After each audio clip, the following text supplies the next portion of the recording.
Tēnā koutou katoa. So Host International was absolutely delighted to have this opportunity to support the launch of this report. It was really an easy decision when May called me. I think it was about 9:30 on a Sunday evening to ask if we wanted to participate in this. And it was a really good match. We thought it was relevant and needed and pertinent. For us, the report provided a direct link from our commitment to diverse thinking as an organisation to our ongoing work with resettled people, refugees and host communities in the Asia Pacific region. So working at this level for us requires our approach to be consistently proactive, innovative and comprehensive. Diverse thinking is essential to success in every boardroom and every organisation, as we've heard today. It requires opening our minds to new thinking, new values and new attitudes while working in synchronicity with each other. To serve our increasingly diverse customers, our clients, our shareholders, to bring financial success, we must make fundamental shifts in how we work.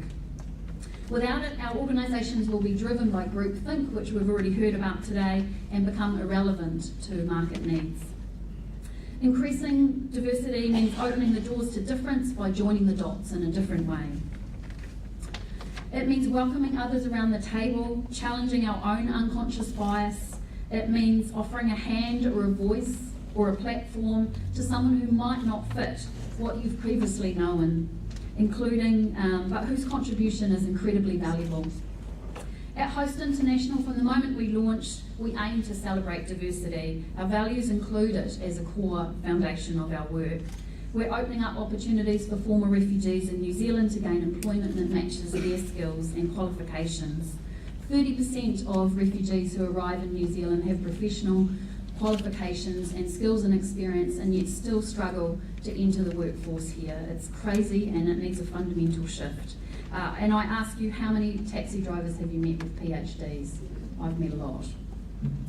We're missing the opportunity to bring their international expertise, their international connections and their multilingual skills into our workplace. In a globalised world, these are organisation skills that we need.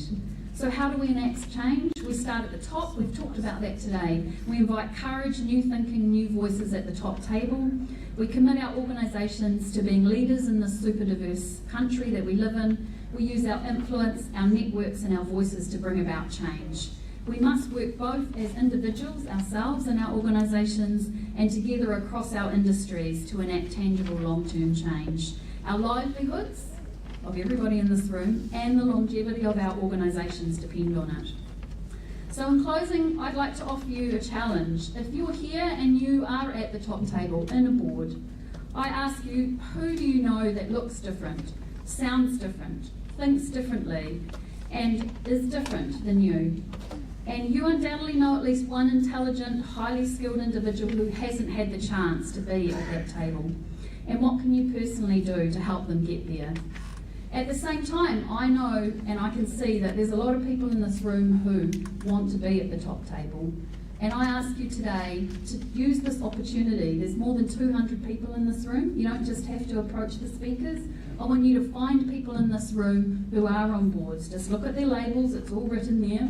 And I want you to go and have a chat with them. And I want you to offer to buy a coffee to somebody. I want you to ask for advice about how do I get there? How can I find a sponsor who will help me with advice and experience? At the end of the day, this is about relationship.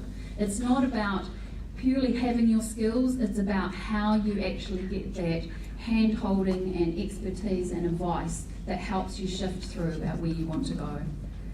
That's it for me. Tēnā koutou, tēnā koutou, tēnā koutou.